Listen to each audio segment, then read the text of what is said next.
ফের ধর্ষণ। এটা হলো পুরুলিয়ায়। কি হচ্ছে বাংলার অবস্থা? প্রতিদিন দুটো তিনটে করে ধর্ষণ, প্রত্যেক মুহূর্তে খবর আসছে।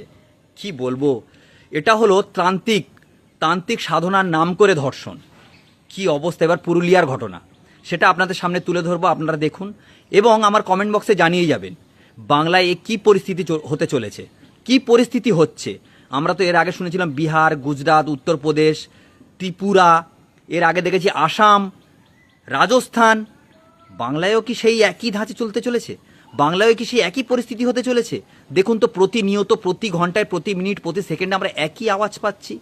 ফের এই পুরুলিয়ার ফের ঘটনার সামনে, বারাইপুর শেষ হয়নি, ফের এই যে কদিন আগে কালিকাপুর শেষ হয়নি, এই গাঙ্গুলি বাগান শেষ হয়নি, একের পর এক ঘটনা, একের পর অশোকনগর শেষ হয়নি, একের পর এক ঘটনা, ফের আরেকটা পুরুলিয়ার ঘটনা আপনাদের সামনে তুলে ধরছি। আপনারা দেখুন ঘটনাটা, আমার কমেন্ট বক্সে জানিয়ে যাবেন এই বাংলা কি হতে চলেছে আগামী দিন। পুরুলিয়া দিকে নজর রাখতে হচ্ছে, সেখানে আবার তান্ত্রিকের বিরুদ্ধে ধর্ষণের অভিযোগ সামনে আসছে। গ্রেফতার করা হয়েছে অভিযুক্ত তান্ত্রিক সৌমেন গোস্বামীকে।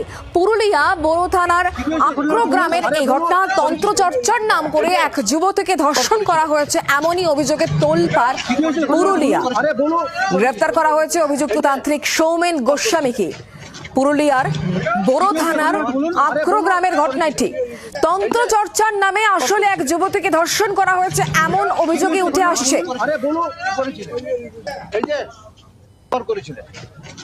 আমার মেয়ের সাথে একটা তান্ত্রিক মানে খারাপ আচরণ পুজোর জন্য গিয়েছিল ওখানে। ওরা মা মেয়ে দুজনে গিয়েছিল, আমি বাড়িতে ছিলাম না। তো তান্ত্রিক সেখানে একা পেয়ে আমার মেয়েকে ওরা বাড়ির ভিতরে নিয়ে যায়, ঠিক আছে।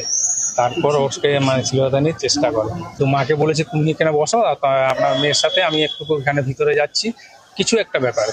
যাই হোক, যেভাবে হোক কিছু একটা ভুলি ভালি নিয়ে গিয়েছিল।